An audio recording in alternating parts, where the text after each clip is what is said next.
Hello and welcome to my introduction on CSS Grids. Today I'll be talking about using the most powerful grid system on the web that's currently around. It is a wonderful grid, it is a great solution. Let's get into it.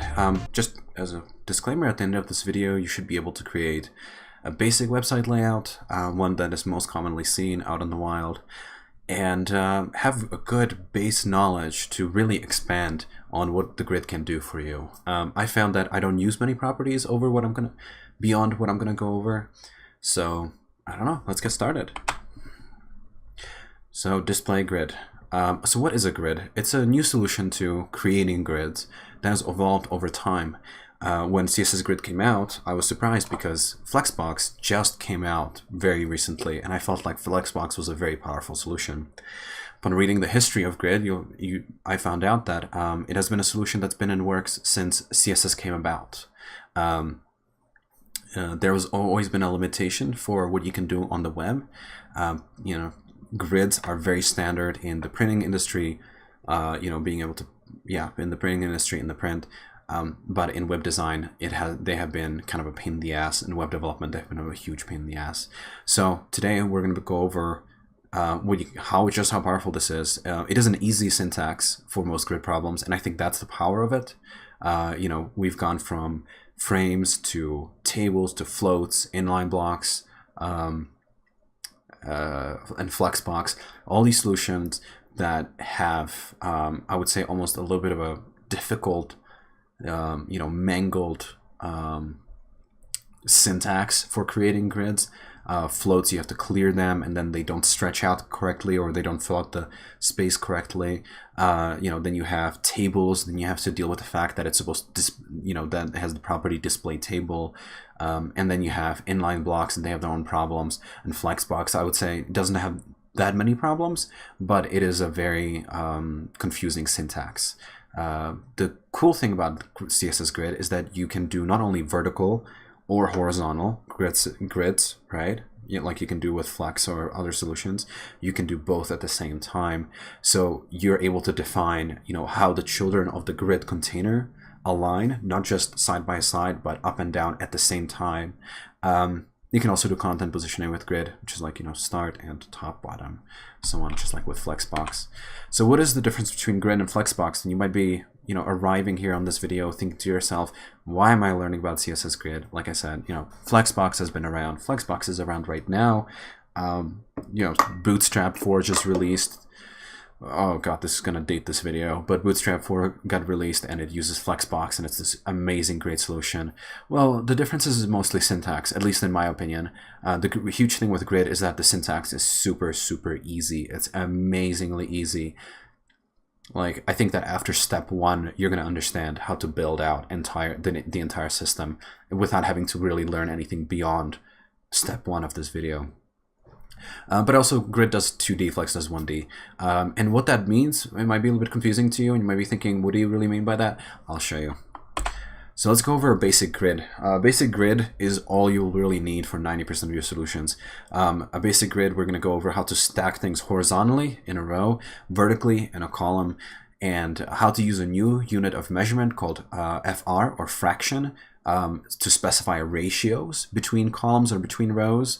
So you don't have to deal with percentages like 25, setting a column size to 25%, another column size to 50%, and doing this math and hoping the browser renders things correctly. And I think Flexbox has given us a nice crutch to step on, using shrink and expand to fit things in a row. But I feel like this is a better solution. We're going to learn about the repeat function that allows you to specify grids in a more terse fashion, I think. And we're going to go over auto grid. And I think that's going to be that sounds like the most interesting one, but it's really not. So here we have a basic container with 3 divs as content. I'm going to go ahead and add some styling to the container just to make it more visible to us. I'm going to do a background color. Whoops. I like to use RGBA a lot because if 2 containers stack together, it's really easy. I'm setting a min height of 100 pixels. One thing to keep in mind is that unless you specify a height. You know, obviously divs and other containers just collapse into a single pixel. So we're going to specify 100 pixels minimum height, but keep in mind that that's what's currently happening, and I'm going to explain what that means. I'm going to add a margin because we're going to create a few of these containers. I think I'm zoomed in enough so that it's visible. Let's zoom in one more. Well, now my camera is in the way, so we're just going to do this. And I'm going to shrink down over here and go all the way on the bottom here. Whoops, whoop, there we go.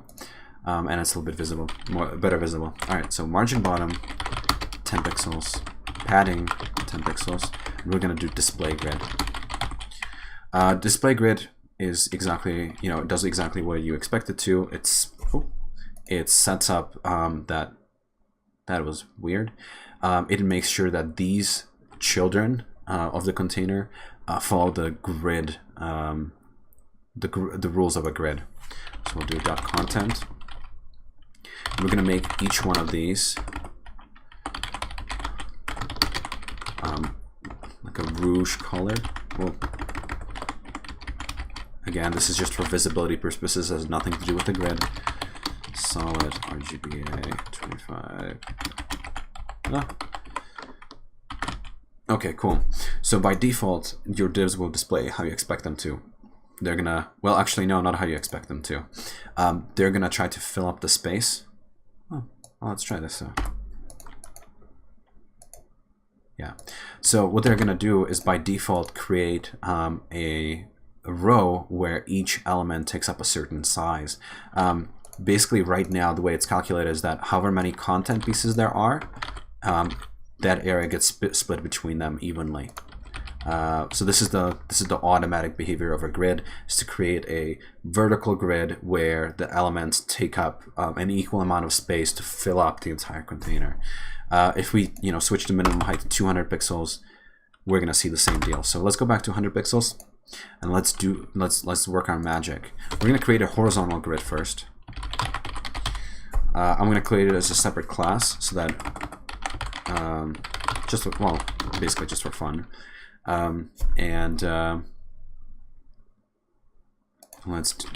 first property I'm going to introduce you to is the grid template columns. This is a property you use to create a horizontal grid, meaning you split things apart in a single row. We can specify how many items are in a row. So if you do 10 pixels, it'll assume that 10 pixels means that that's the size of the first column, so we have only 10 pixels. Since I didn't declare any other columns, my divs are gonna all collapse into a single column, right? So if I do 10 pixels, you'll see that they're gonna start stacking. No matter how many of these items I have, they're all gonna stack up together to create two columns with this size. We can use pixels, we can use percentages. So, right here, and we can do this as well, right, to split it into 3 sections.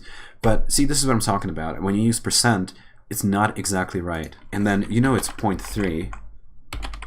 When you split 100% of it by 3, this is what you get. But how many subdigits, how many decimal points do you need to, or how many digits past the decimal point do you need to add to fill up that entire area?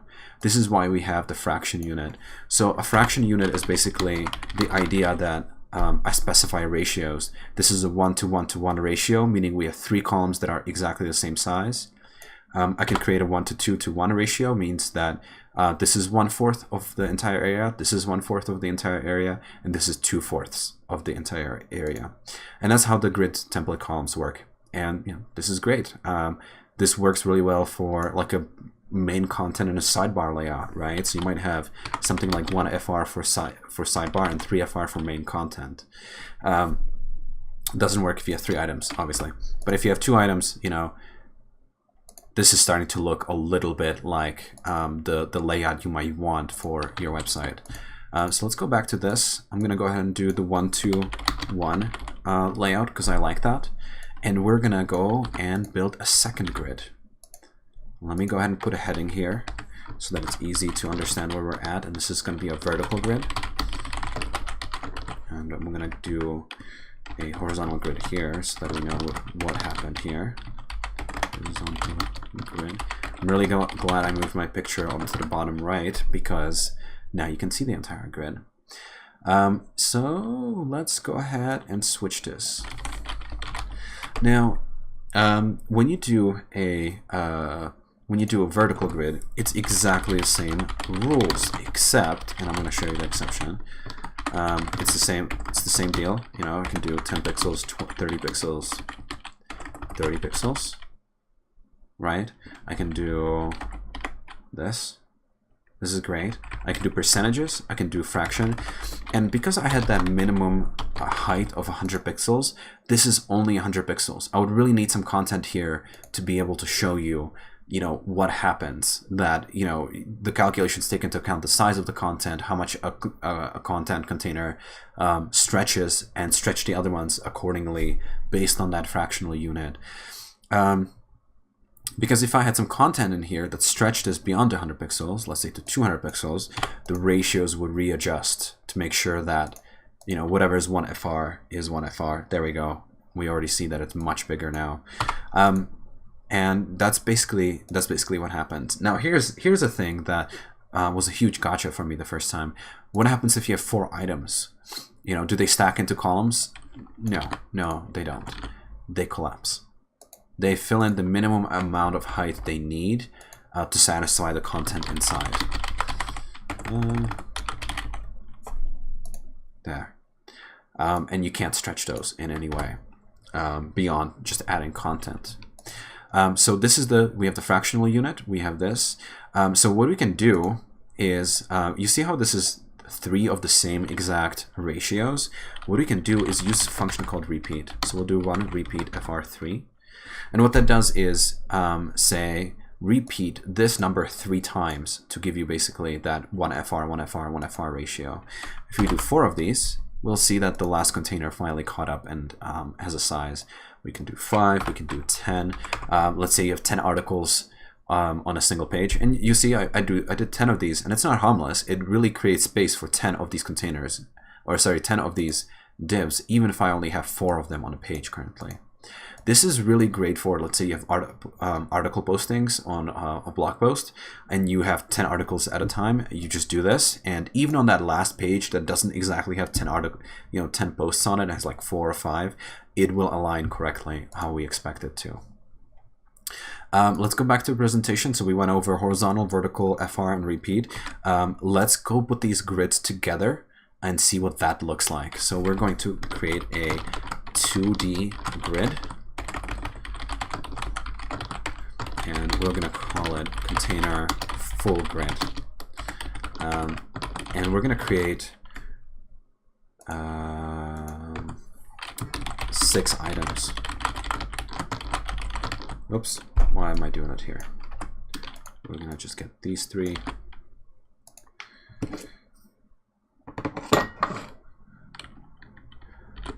One, two, three, 1, 2, 3. We're going to do tidy HTML.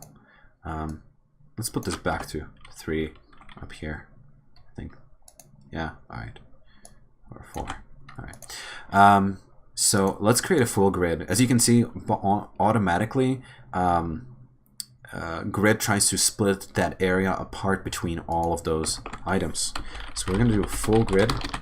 And again, it's filling up that 100 pixel minimum height that I put in.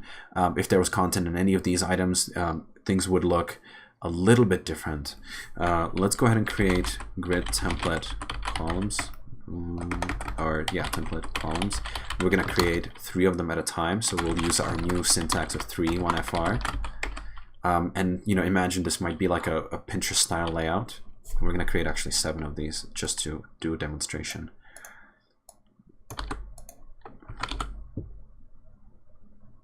All right, so we see that, you know, we have this little area here. Great. So we have grid template columns. Let's do grid template rows. What we actually want is for the top three items to be very visible, and the rest of them are going to be actually collapsed. That's what I want to do in this instance.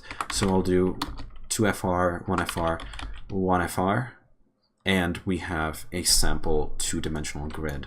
As you can see, I can not only influence the size of the columns, but I can also influence the size of the rows. So I can make this, again, 1FR like this, right? I can make it smaller, so it takes up area a little bit differently, and so on. So again, I'm doing this two-dimensional grid, something that's not possible with Flexbox unless you create two separate, a container that contains other containers. One thing we're going to do here a little bit differently is we're going to create this new full grid, full auto grid. So let's imagine that I don't know how many rows of items I'm going to have. Let's copy this.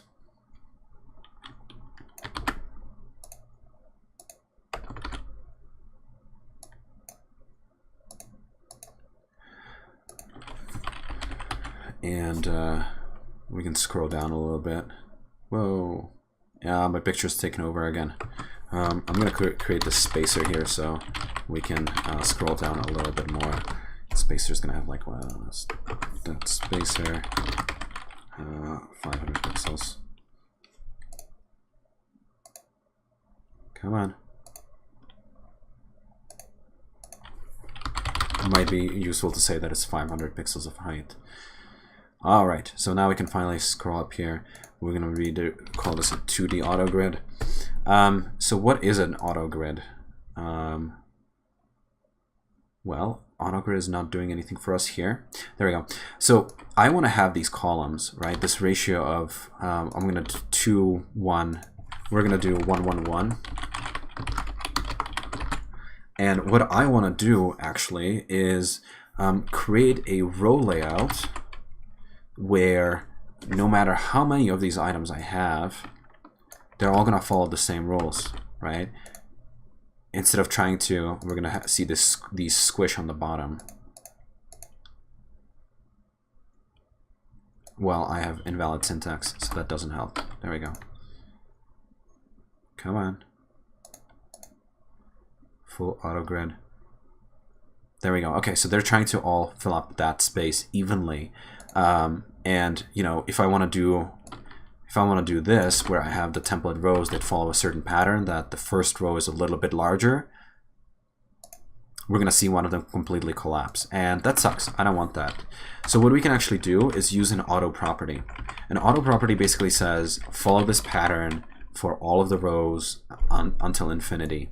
So we're going to do 2FR, 1FR.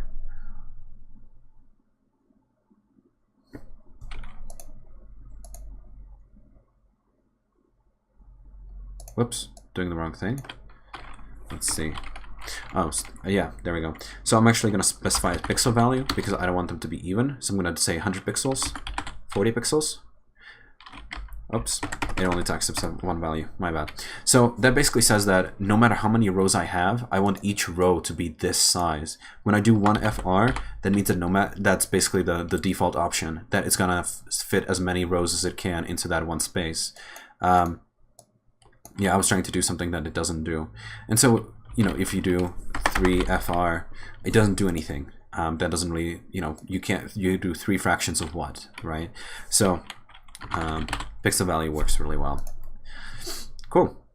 And that's it for the auto grid. There's some other fancy things you can do with it. As you can see, I'm a little bit, not entirely familiar with it, but what you can, this is another actually cool feature of it, is that I can specify the first 3 rows of the grid, and then when I say auto rows for any additional rows, it specifies that pattern. So actually, it's going to be written as, as this, and I'll make sure that the first one is always a little bit bigger. Why did that not do it? There we go. Yeah, you have to specify the ratio. 2 fractions of what? Yeah, that doesn't make sense. So that's pretty much what's going on here. We can specify that the first one is 300 pixels, and everything else follows. They're gonna get smushed, unfortunately, because the fraction units collapses if there's nothing in the content area. That's why. So this might actually look a little bit better if it was like 300 pixels and 45 pixels after that. So you can kind of specify the initial layout and then say anything that goes after it follow this new layout or whatever. That's it for the basic grid. we went over the horizontal grid, vertical 2D, and this 2D auto grid, which I kind of struggled a little bit. Maybe I should do a little bit more research on grids before I make a video about it. It just kind of occurred to me, I would say. So let's create an example layout that follows this rule, follows this content. Now we're gonna save this and we're gonna say live coding grid part 1, and we're gonna create a new pen. Whoops, didn't mean to do that. There we go. And I'm gonna go ahead and say we're gonna have a container. And so what does a basic website look like? The basic layout of a content area is a 2-column layout. So we're going to actually create a main area, and I'm going to copy paste some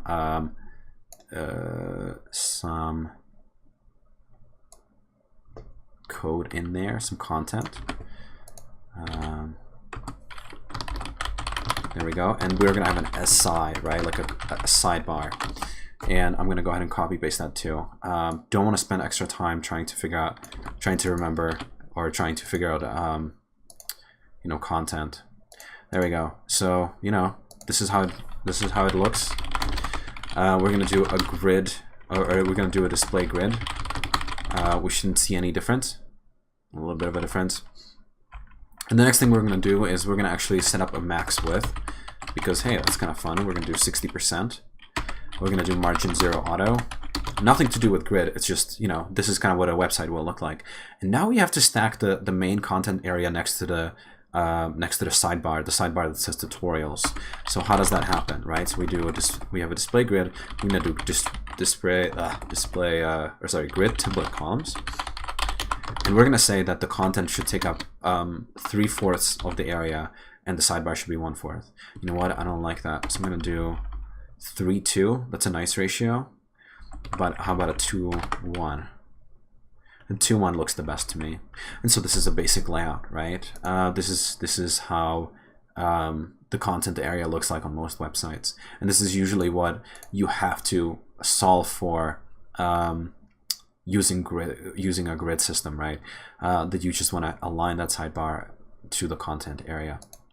And that's basically it. We're gonna save this one as well. Live coding grid part 2.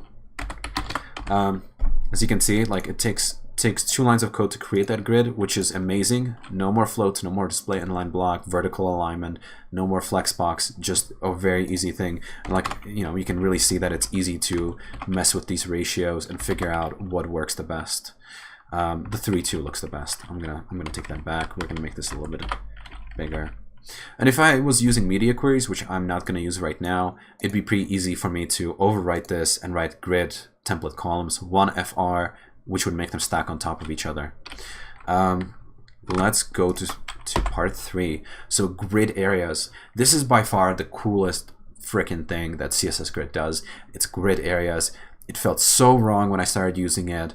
It felt so right when I kept using it.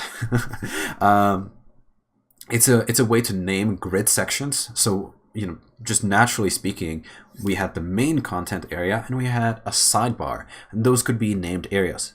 Content, sidebar. We could also name an area header and a footer. And those are pretty much what you can do with that. And then you can organize the grid by names. And that doesn't make sense now, but I'll show you what that means. And we're gonna look at some media queries.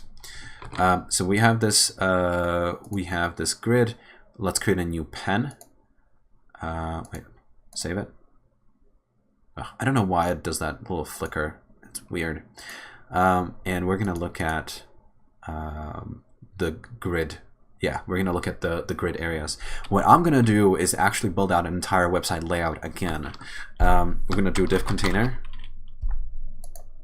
I was in the wrong pen, and so now I just updated my my template code, the code that I'm trying to copy.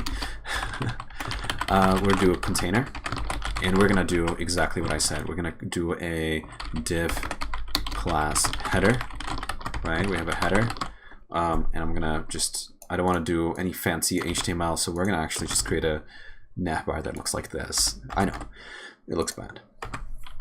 We're gonna create a main content area. this main content area. In traditional grid, I would usually split this main content area into the sidebar and the content, but because we're using CSS Grid and not Flexbox, not any of these one-dimensional grids, we can actually put them in on the same hierarchical level as you might see, for example, on a mobile device. I'm going to fill this out with a few things. We're going to fill this out with some content. Whoops. These are taken directly off my personal, or not personal, my tech website. Those are my actually last two blog posts. Let's do tidy HTML so it looks all nice. Yay. And let's create that sidebar. I feel like I need to keep zooming in. Am I not making this large enough? What is it? 140%. I think that's fine. Sidebar is going to be the same thing as in the last layout that we did, and we're going to add a footer. And the footer I'm just going to copy paste because really there's no reason to spend extra time on it. And tidy HTML again. And just to show off that HTML structure, we have a header, we have a main content area, we have a sidebar, and we have a footer.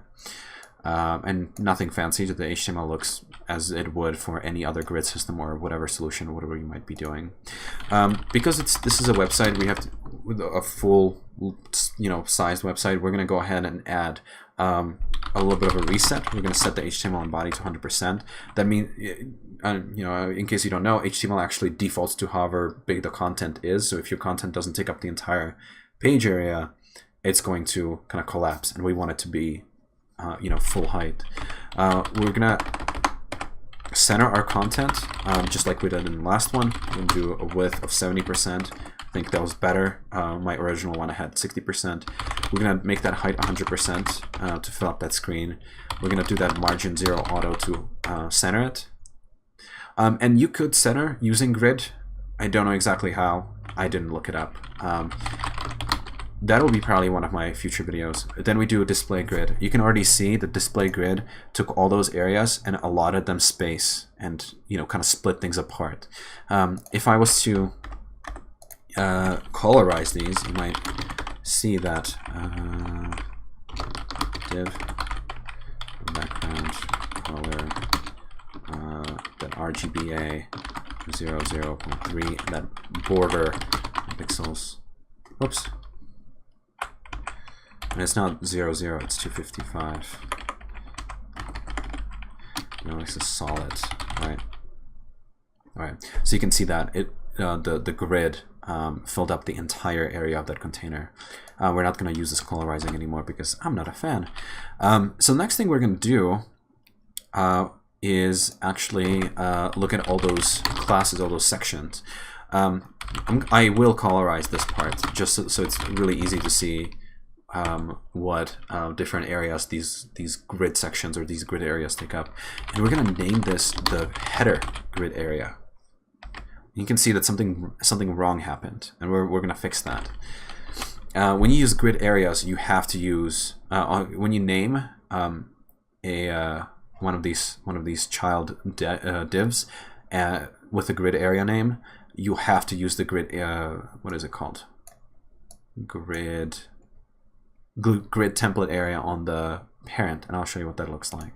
Otherwise, you're going to get this weird smushed thing. We're going to also get the footer. We're going to do, is there a light red, maybe? No, we're going to do red then. There we go. And the grid area will be called footer. And it collapses on top of the other section, or on top of the other area. We're going to do a sidebar, same deal. We're gonna is there a light green? There is. Cool, I like that. And we're gonna call that grid area sidebar. And again, it collapsed. And we're gonna have a main section. We're gonna call this one, this is gonna be a purple. Is there a purple? Maybe if I spell background correctly. There we go. And grid area main. All right, this is all taking up some weird area. I don't know how it figured out that how the browser figured out to just stack everything in this square specifically, this one. No idea whatsoever, but let's build this out. Let's first define our columns and our rows. So what we're gonna do is, for the main content and the sidebar, we want the ratio to be that 3 FR for content and 2 FR for sidebar. So that's a 3:2 ratio. We're not gonna see anything yet. We're gonna define rows as well. And we're going to say that we're going to create 3 rows, right? We're going to have a nav bar, the main content and sidebar, and the last row will be a footer. So we're going to do this, 30 pixels, 1 fraction 30 pixels. By setting the middle container to 1 FR, it means that it fills up the rest of the available space to make sure that the header and the nav, the first and the last row always are 30 pixels in size, and then because we're in a 100% height container, that fractional unit, it takes up the rest of the space. So now we have a grid, and if we didn't name the grid areas, things would kind of, we would take up the first few items of the first few places in the grid, and it would kind of look like this. All right, so we have, that would be row 1. We can do row 2 and row 3. And we already know that the column 1 is a little bit bigger than the column 2. All right, and we also know that the middle column is a little bit, will be bigger because it takes up more space. Sorry, row 1 and row 3 will have 30 pixels, while the middle row will be much larger. This doesn't really work for a good layout. You can't put a header in the left column, whatever else in the right column. Main content and sidebar work out well. Can't really put a footer on the left column, and what are you going to do with the right column? And this is where the grid template areas concept comes in. We're going to go ahead and create that. So we're going to create a new attribute. And we basically fill out, or we basically emulate this structure, this thing that I just wrote out, inside of the CSS value of the property. So we'll do grid template areas, and we know that we want the first row to be filled up with header. Now the way the grid template areas work is that you have to specify what takes up the entire row. So I actually want the header to span both columns of the row. It doesn't look like much yet, and that's because we have to deal with this huge blob all the way on over here on the bottom that doesn't actually work with us in this grid. Let's define what the second column or second row would look like. We know that we want the content to be the left column, so the main and sidebar will be the right column. All right, that looks a little bit better. It's still a bit squished. You'll see that the footer over here, because we haven't added it into the template areas, is kind of messing with the layout. But we already see that the top row, header spans the entire top row, and now you see why I actually put a background color, because you can see it perfectly. It doesn't duplicate it, it just makes it span that entire row. And then we said that we wanted the left column to be main and sidebar. And we're going to do the same thing with the footer that we did with the header.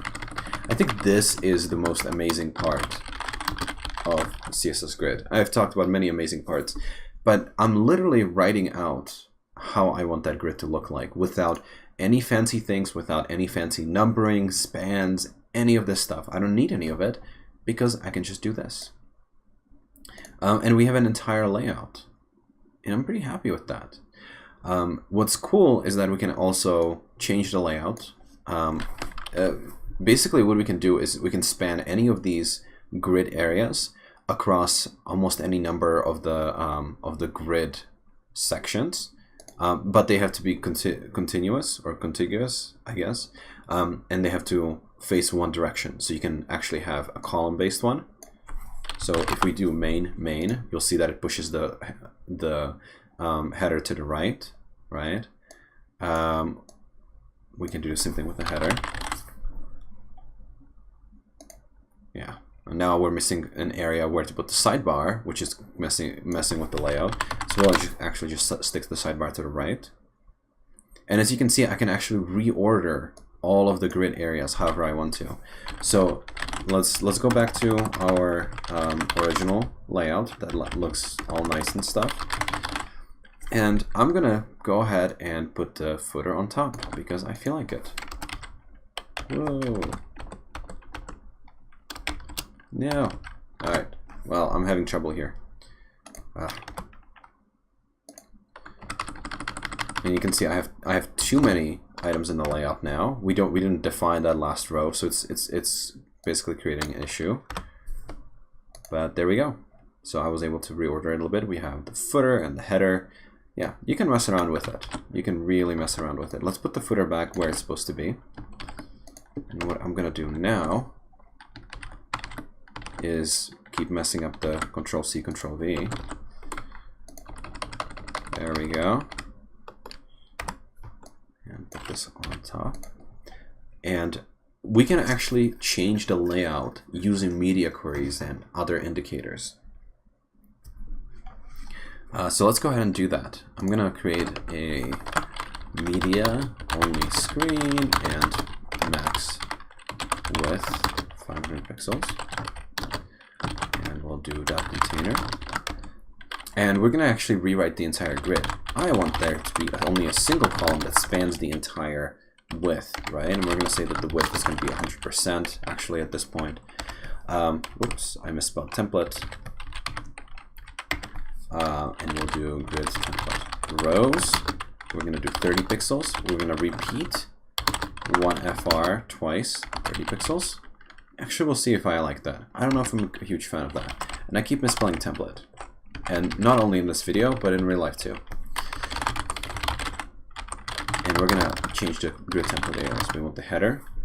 You know what? Let's, we're going to have to somehow cause this to. There we go. Okay. We have the header. I want the main area to be next, sidebar to be after that.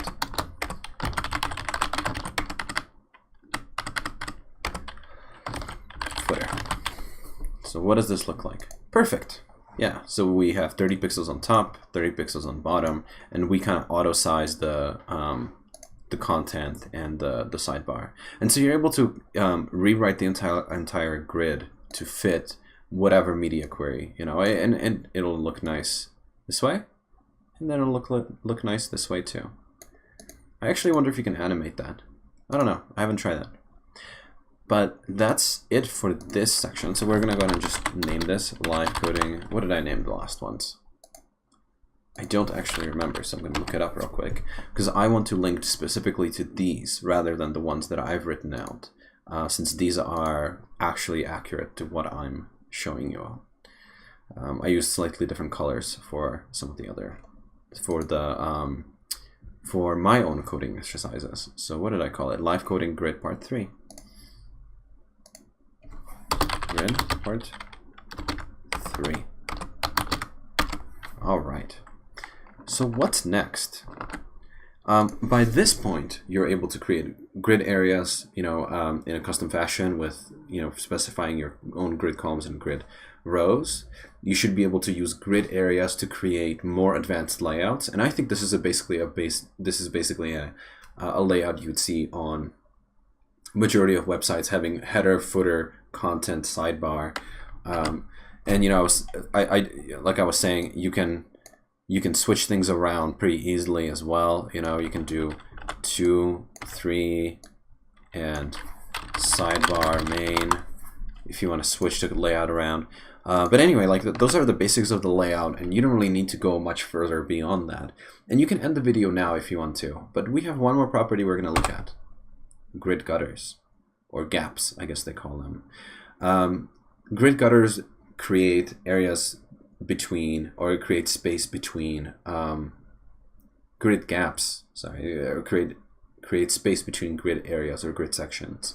You don't have to do any manual calculations, right? You don't have to do, you know, 50 pixel gutter. That means that this main section is 500 pixels minus 50 pixels for the gutter. Have to add padding. You don't have to do any of that math. Again, the grid will take care of that for you. You can set up these fractions, you can set up the gaps, and everything gets calculated for you.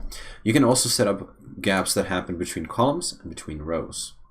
So we're going to go ahead and go to our previous one.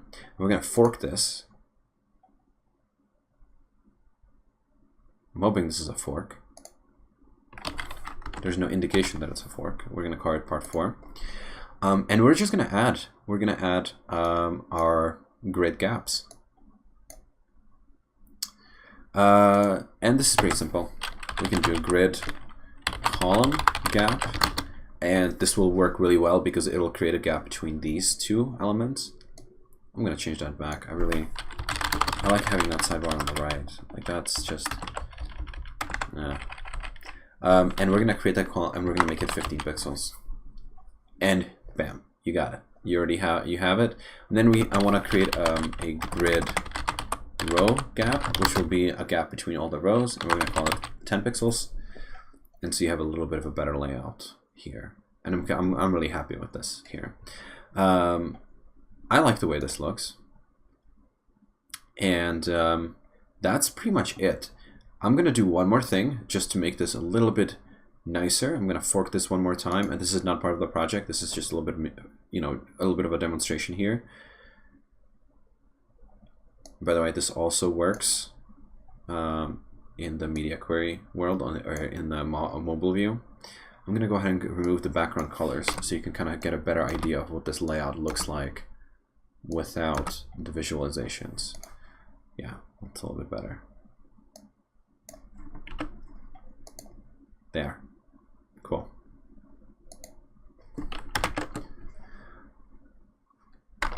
And that's it for the grid. There's nothing really else that I can show you that would be very useful to you. You can span grid sections a certain way. I think the grid template areas is really a powerful feature. There are ways to do this manually, where you can say that you want a grid item to span a certain number of columns or a grid item to span a certain number of rows. You can actually have them overlap and use z-index to position them correctly. And all of that is actually available in the documentation. And so I have resources here at the end of the slideshow that I'm going to post on the in a link on the bottom. The MDN docs are probably is probably the best resource for this stuff. Let's go ahead and check that out real quick. I know there's no reason to go through it, but it describes how it works in the documentation. Describe how the grid works in comparison to Flexbox. It talks about the line-based placement, which is the manual placement, like I said, where you can have grids span certain columns, and you actually manually write out where that grid item appears. It talks about the template areas, like we talked about. It talks about auto placement, box alignment, which means if you want to have the grid area stick to the top or bottom, accessibility. And the common layouts, which I think all of these are, all of this is really great documentation. This is basically the same stuff that I was talking about. This is great documentation. Like, MDN is by far the best place for documentation for anything.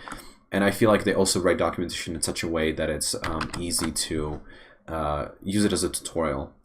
Smashing Magazine also has a intro to grids that I recommend. If the MDN docs are a little bit confusing and you want something that holds your hand a little bit more, Smashing Magazine is really great. And the last one is the story of CSS Grid,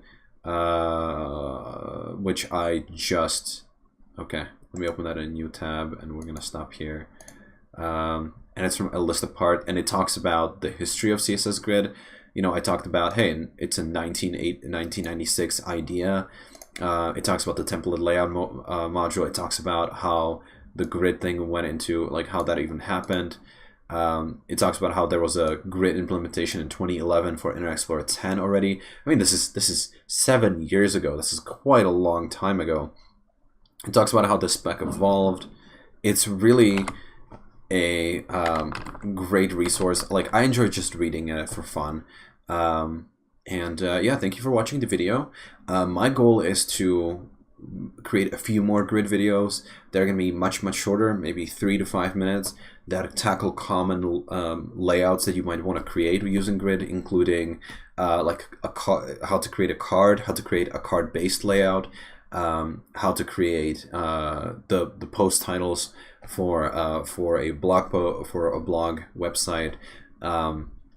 and so on. Like I'm really excited about this. So I can't wait. There's some really neat tricks you can do with the template areas. There are some really neat tricks that you can do with all this other, all the CSS Grid CSS properties. So like, subscribe, comment on the bottom, and share. I hope that you got all the information you wanted out of this video.